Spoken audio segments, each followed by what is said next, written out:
هذا البلد آمنا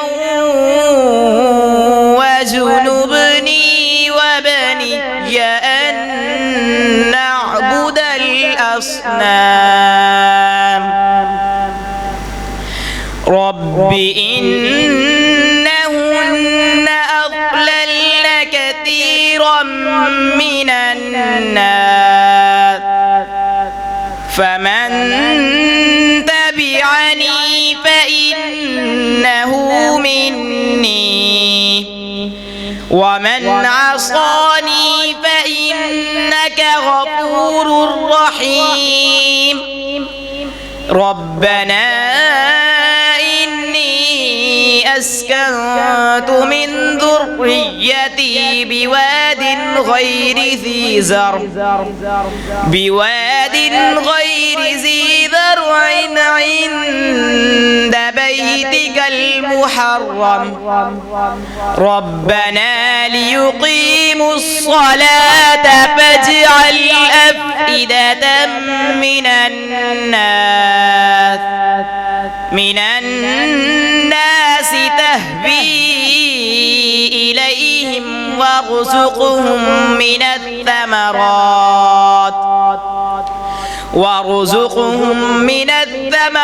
और अल्लाह रब्बुल आलमीन ता हयात इनसे कुरान मजीद की तिलावतें सुनने का मौका लोगों को देता रहे और इनके वालिदैन को अल्लाह रब्बुल आलमीन सेहत व आफ़ियत वाली ईमान वाली लंबी ज़िंदगी अता फरमाए। और इनके वालिदैन के लिए यकीनन ये सदका जारिया भी है। जब तक कुरान मजीद पढ़ेंगे सुनाएंगे जहाँ तक इनको अजर मिलना है तब तक इनके वालिदैन को भी नामा अमाल के अंदर ये दर्जा ये नेकियाँ ये एहसानात लिखते अल्लाह रब्बुल आलमीन चले जा रहे हैं। अल्लाह रब्बुल आलमीन की बारगाह के अंदर दुआ है कि अल्लाह रब्बुल आलमीन हम सब का यहाँ पर बैठना अपनी बारगाह बुलंद के अंदर मकबूल और मंजूर फरमा के ज़रिए निजात बनाए। बिला ताख़ीर अपने प्रोग्राम को समेटते हुए इस प्रोग्राम की आगाज़ तिलावत कलाम इलाही से करता हूँ। तिलावत के लिए मैं दावा देता हूँ हाफिज़ मोहम्मद शहबाज को कि वह आएँ मुख्तसर से तिलावत कलाम हमीद हमें सुनाएँ। मोहम्मद शहबाज। بالله من الشيطان الرجيم بسم الله الرحمن الرحيم وإذ قال إبراهيم رب اجعل هذا البلد آمنا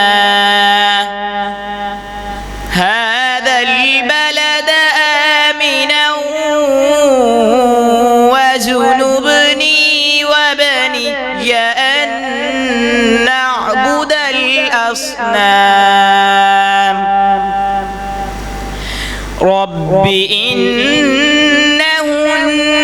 أضللن كثيرا من الناس فمن تبعني فإنه مني ومن عصاني فإنك غفور رحيم ربنا إني أسكنت من ذريتي بواد غير ذي زرع عند بيتك المحرم ربنا ليقيموا الصلاة فاجعل أفئدة من الناس تهوي إليهم وارزقهم